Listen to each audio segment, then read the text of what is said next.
My personal TSI-3B data proof from the Law of Protection, number 1597, April 15, 2026, Gerald C. EclaireMD Foundation, category stroke. Preface, scientific foundation. My medical analysis is based on three fundamental physics principles that together form a coherent scientific structure for understanding chronic disease progression, stroke risk, and health system stability. 1. Time domain trajectory, similar to a movie, is more informative than occasional lab-tested results similar to still snapshots. A single measurement represents only one point in time. However, disease is not a single event, it is a process that evolves continuously, usually over many years or even decades. Longitudinal data reveals important dynamic characteristics, such as trend, gradual drift, instability, and the crossing of danger zones. These features cannot be seen clearly from isolated measurements. For this reason, the 90-day moving average provides a clearer representation of system behavior than individual daily measurements, which often contain many noise data and short-term fluctuations. Daily values may rise or fall due to temporary influences, but the moving average helps reveal the underlying direction of change, i.e. the trend. However, even the 90-day moving average still requires sufficiently long observation time to reveal the true hidden pattern of the system. Only with long-term coverage can we observe the natural trajectory of disease progression and better understand its fundamental behavior. In simple terms, single snapshot shows a moment. Only time domain trajectory shows the story or evolution. In engineering terms, fatigue failure depends on loading history, not one stress value. A structure does not fail because of one isolated load, but because repeated loading gradually weakens the structure over time. My recent stroke is consistent with this biophysics principle, resulting from 36 years of cumulative diabetic damage to my blood vessels. Stroke risk develops from long-term accumulated physiological metabolic stress rather than a single abnormal reading. However, the single episode of acute hypertension at 175 mmHg mainly served as the final triggering event, not the root cause. 2.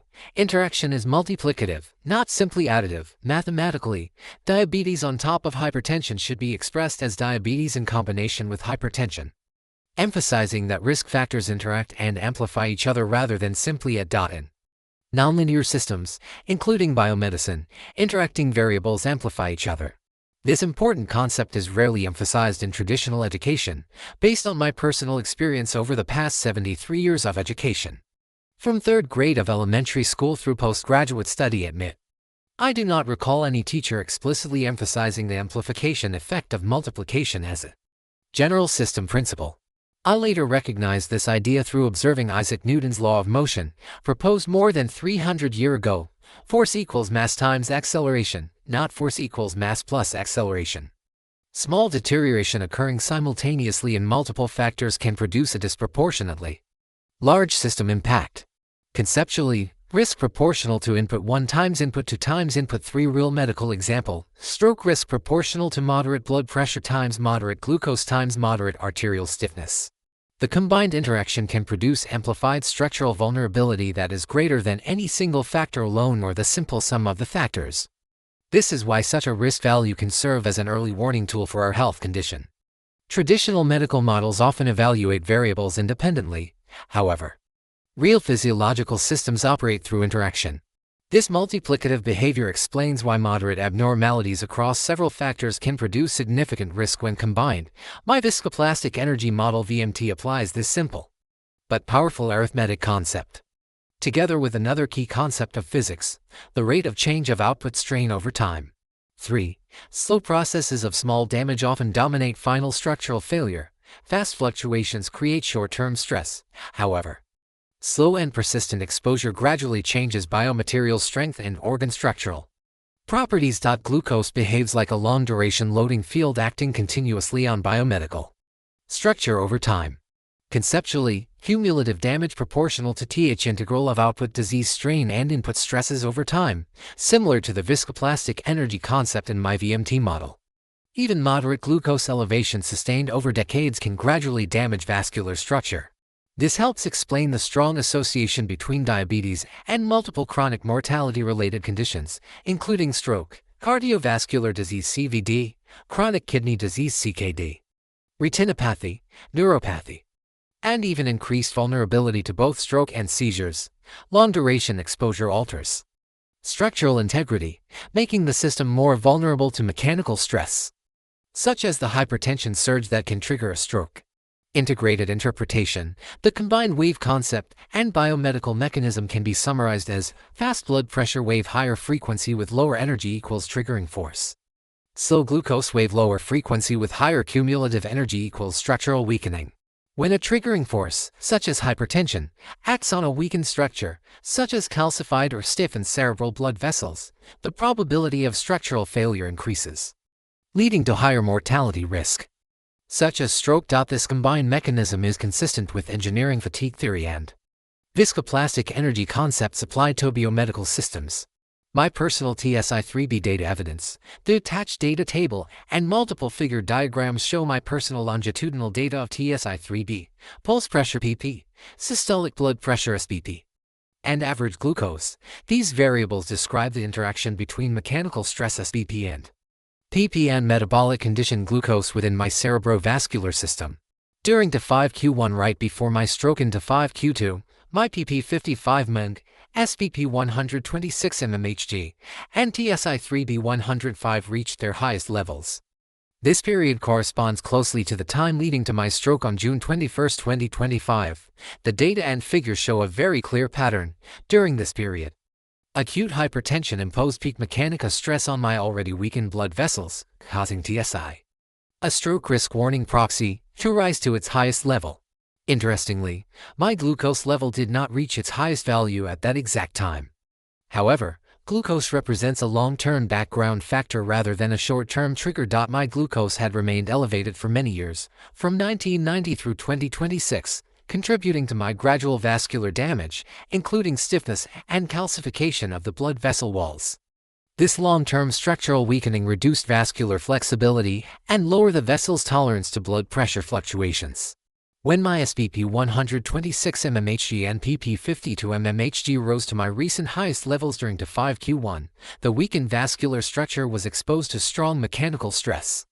This combination significantly increased the probability of vessel failure, eventually resulting in stroke during T5Q2. In simple terms, long-term glucose exposure gradually weakened my blood vessel structure. Blood pressure surge acted as the immediate triggering force.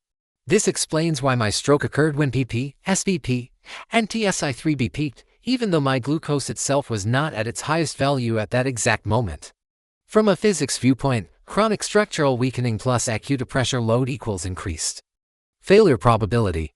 This observation supports the core concept of the law of protection, which states that stability of a biomedical system depends on maintaining balance between vascular structural strength and applied hypertension stress. Interpretation of the post-stroke trajectory.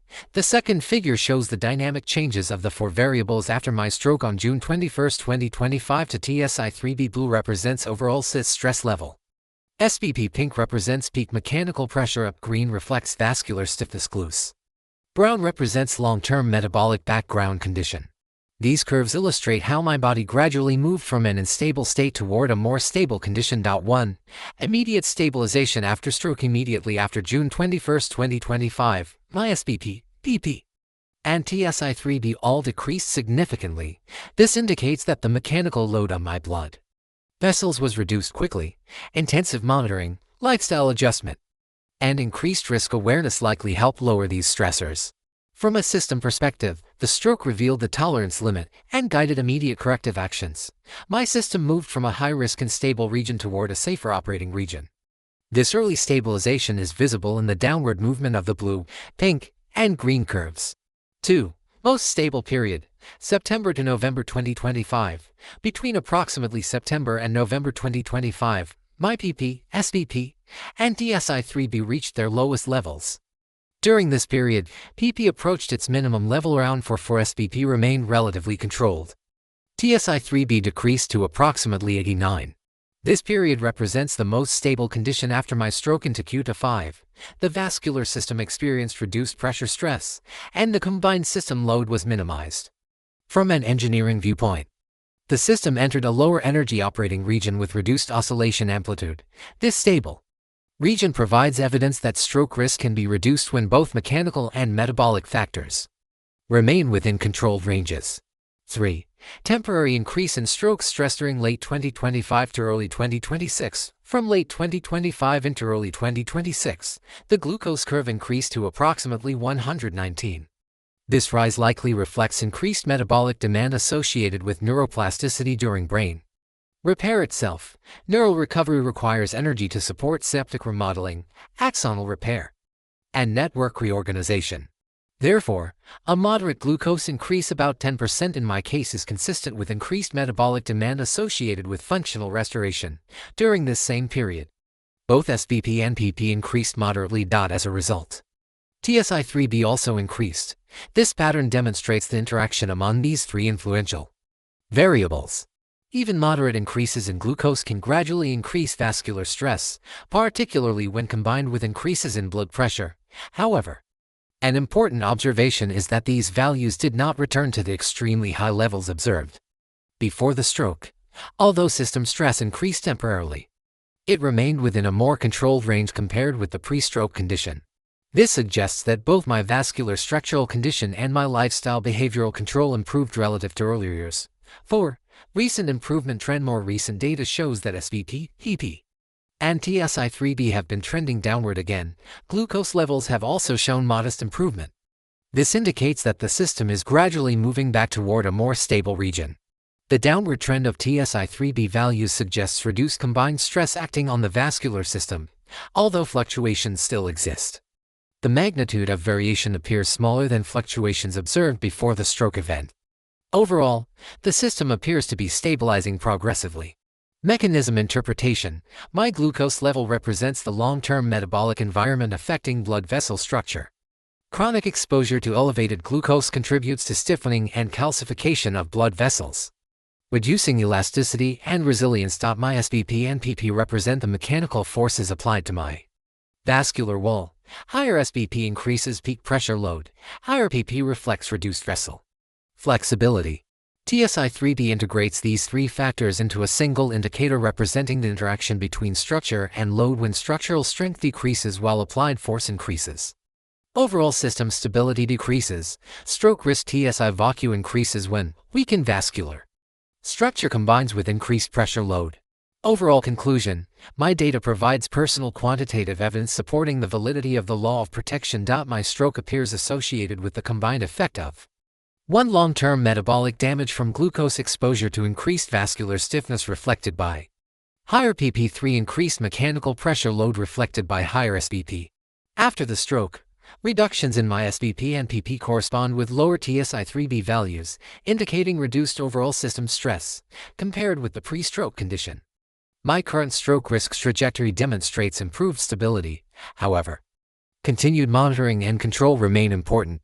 Simple summary. Long-term glucose exposure gradually weakened my blood vessels. Higher blood pressure and pulse pressure increased the force applied to vessel walls. When these two factors reached high levels simultaneously, stroke risk increased significantly.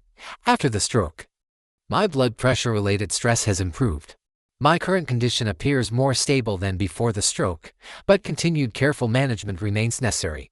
My framework of observation and risk prevention of stroke risk emphasizes 1. Trajectory over snapshot to mechanism over correlation. 3. Interaction over isolation. These principles come from basic mathematics and physics and apply broadly, regardless of the field of study, including medicine. Disclaimer: I write this paper not for fame, but to share what I have learned so others can better understand their health, prevent disease, and live longer, healthier lives. This content is for educational reference only and does not constitute medical advice. No doctor-patient relationship is created. You may share this summary freely, but it must not be altered, edited, or republished as your own. All intellectual property rights belong to Gerald C. This content is provided for education reference only and does not constitute medical advice. No doctor-patient relationship is created. You may share this summary freely, but it must not be altered, edited, or republished as your own. All intellectual property rights and copyrights for this article and its related materials belong to the author, Gerald C.